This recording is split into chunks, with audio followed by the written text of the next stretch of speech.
नमस्कार समक्तानो, श्री स्वामी समर्थ. जय जय स्वामी समर्थ.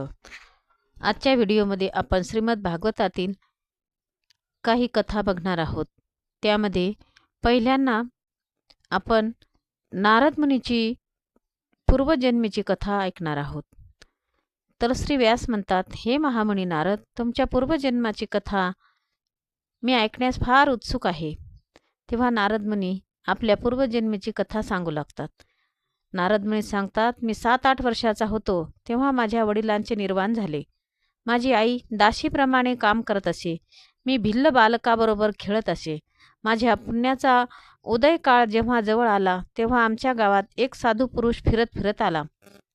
गावातल्या लोकांनी त्यांची सेवा करण्यासाठी माझी नेमणूक केली. माझ्याबरोबर त्यांनाही सेवेचा लाभ मिळाला. कोणत्याही महापुरुषाची प्रत्यक्ष सेवा केली नाही तर मनातील वासना जात नाही. आतले विकारही माणसाला सोडत नाहीत. माझे गुरु प्रभू भक्तीमध्ये रंगलेले असत. मला खऱ्या संतांची सेवा करायला मिळाली. त्यांच्या संगतीत मी भक्तीमध्ये रंगून गेलो. गुरु मला सांगत, सामान्य माणसाचे अनुसरायचा एक मार्ग म्हणजे सर्वावर प्रेम करावे व दुसरा मार्ग म्हणजे एकट्या प्रभूवर प्रेम करावे. आत्मा परमात्मा एकच आहे. माझे गुरु म्हणजे प्रेममूर्ती होती. मी स्वतः गुरु उठायच्या आधी उठायचो. गुरूंच्या सेवेसाठी तुळशी फुले आणायचो. माझे गुरु दिवसातून 2 वेळा कीर्तन करायचे. सकाळी ब्रह्मसूत्राची चर्चा करायचे आणि रात्री कृष्ण कथा व कृष्ण कीर्तन करायचे. कन्हैया त्यांना फार आवडायचा, कारण त्यांचा इष्टदेव बालकृष्ण होता. नारद पुढे सांगू लागले की मी कीर्तनाला जायचो पण फार कमी बोलायचो. मला माहीत होते की फार बोलणारे लोक संतांना आवडत नाहीत. मौन राखून सेवा करणाऱ्यावर संत कृपा करतात. मला खेळणे बागडणे फार आवडायचे. एक दिवस मी कथा ऐकत होतो. गुरुदेव कृष्ण कथा सांगत होते आणि मी कृष्णाच्या बाललीला ऐकत होतो. कथा ऐकून माझ्या मनात प्रभूबद्दल सद्भाव जागृत झाला. कृष्ण कथा ही प्रेमकथा असून आबाल वृद्ध योगी साऱ्यांनाच आनंद देणारी आहे. मला कृष्ण कथेतून इतका आनंद मिळू लागला की हळूहळू माझे खेळणे कमी होऊ लागले.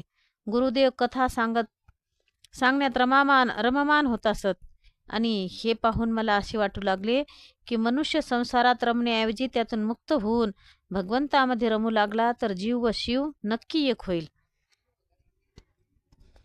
आता नारद मुनी पुढे सांगू लागले की मी दासीपुत्र होतो. एकदा माझ्या गुरूंचे जेवण झाल्यावर मी त्यांची पत्रावळ उचलत होतो तेव्हा गुरूंनी मला विचारले, हरिदास, तू भोजन केलेस का? मी नाही म्हणताच त्यांना माझी दया आली. ते मला म्हणाले, या पत्रावळीत मी जे राखून ठेवले आहे ते तुझ्याकरता आहे. हा महाप्रसाद आहे, तो तू खा.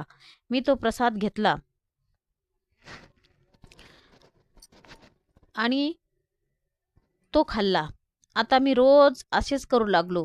गुरुदेव माझ्यासाठी थोडा अन्न शिल्लक ठेवायचे आणि मी ते खायचे. माझी आई घरोघरी जाऊन धुनी भांडी करायची. माझ्यासाठी राबायची, खूप कष्ट करायची. पण मी आता त्या गुरूंच्या आश्रमातच राहू लागलो. आता चातुर्मास संपत आला होता आणि गुरुजींना गाव सोडण्याची वेळ आली होती. आता मला जेव्हा माहीत झाले तेव्हा मी ऐकून फार दुःखी झालो आणि गुरुजींना मी विनंती करू लागलो की तुम्ही मला तुमच्याबरोबर घेऊन चला. तेव्हा गुरुजी सांगू लागले की बाळ, तू तुझ्या आईचा आधार आहेस. तू एकटाच आहे. तुझ्या आईला तुझ्याशिवाय या जगात कोणीच नाही. तर तुला मी माझ्यासोबत नेऊ शकत नाही. ह्या जन्मात तुझ्या मातेचे तुझ्यावर ऋण आहे आणि ते ऋण तू फेडलेच पाहिजेत. आणि या जन्मात जर तू आईचा त्याग केलास तर पुन्हा तुला जन्म घ्यावा लागेल. तू घरातच राहून प्रभू भजन कर, असं गुरुदेवांनी मला सांगितले. मी फार नाराज झालो आणि असं करता करता गुरुदेव जाण्याची वेळ आली. गुरुदेव निघाले. मी फार रडू लागलो. आई मला जाण्याची परवानगी देत नव्हती. तेव्हा माझ्या मनात आले की आई मला जाऊ देत नाही. माझ्या मार्गात आईच ही अडथळा आहे. म्हणून आई जर मरण पावली तर किती छान होईल. नारद मुनी तेव्हा 5 वर्षाचेच होते. 5 वर्षाच्या बालकाला काय माहीत महाराज की मरण पावल्यावर आई पुन्हा दिसत नाही. आता असं म्हणून गेलो आणि गुरुदेव निघून गेले. मी घरी राहू लागलो, पण माझं मन घरात लागत नसे असं नारद मुनी सांगतात. तेव्हा एक दिवस आई संध्याकाळी गायीची धार काढण्याकरता गोठ्यात गेली आणि परत येत असताना एक भला मोठा साप रस्त्यावरून जात होता आणि आईचा त्या सापावर पाय पडला आणि तो साप आईला चावला. आई जाग्यावरच गतप्राण झाली. गावातील लोक हरिदासला बोलवायला आले आणि तुझी आई साप चावल्यानं गेली असं सांगू लागले. या बाळाला कळत सुद्धा नव्हतं. बाळ धावत गेलं. आईच्या हातातली बाटली पडली होती दुधाची. सर्वत्र दूध सांडलेलं होतं आणि आई पडलेली होती. बाळ गेलं. आई उठ, आई उठ, आई उठ असं ते नारद मुनी म्हणू लागले, पण आई काय उठत नव्हती. बाळ खूप रडत होतं. मग गावातील काही लोकांनी त्या बाळाला बाजूला केलं आणि त्या आईला अंत्यसंस्कारासाठी नेलं. आता आई गेल्यानंतर नारद मुनी म्हणतात, मला या जगात कोणीही उरलं नाही. मग मी माझ्या जेवणाची हेळसांड होऊ लागली. मला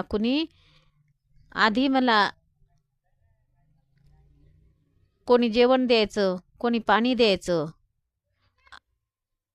कोणी कपडे द्यायचं, असे लोक माझी व्यवस्था करू लागले. पण काही दिवसांनी लोक माझ्याकडे कुदृष्टीने पाहू लागले आणि मला कोणी म्हणे एवढं काम कर तेव्हा जेवण देतो. कोणी शिळी भाकर द्यायचं, कोणी शिळी भाजी द्यायचं. दिवस दिवस मला पाणी नाही मिळायचं. अशी माझी दशा होऊ लागली. मग मला आई आठवू लागली आणि आईची आठवण होऊन मी फार रडू लागलो. असे दिवस जात होते. कोणाच्या घरी खूप पाणी भरायचं तेव्हा जेवण मिळायचं, कोणाच्या घरी शेण काढायचं तेव्हा जेवण मिळायचं. अशी पडेल ती कामे मी करू लागलो. आणि एक दिवस मला माझ्या गुरूंची आठवण आली आणि मी भगवंताची पूजा करण्यासाठी वनात निघून गेलो. आता दिवसेंदिवस जास्त त्रास होऊ लागला. तो त्रास मला सहन होत नव्हता, म्हणून मी वनात निघून गेलो आणि तिथे मी साक्षात श्रीकृष्णाची खूप ध्यान साधना केली आणि माझ्या ध्यान साधनेने साक्षात परमात्मा मला भेट देण्याकरता आला. आणि देवानं सांगितलं की बाळ माग तुला काय पाहिजे ते. तेव्हा मी देवाला मागितलं की देवा, माझं या जगात असं कुणीही नाही आणि गुरूंच्या आचरणाने, गुरूंच्या संगतीने मला साक्षात या परमात्म्याची भेट झालेली आहे. तर आता मला असा वरदान द्या की जिथे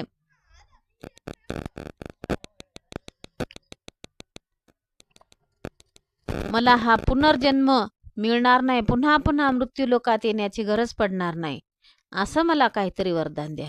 तेव्हा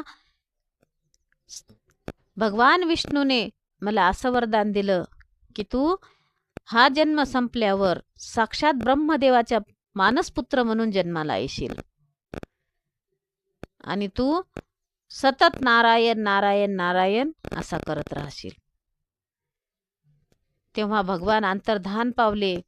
काही कालानंतर मी हा जन्म सोडला आणि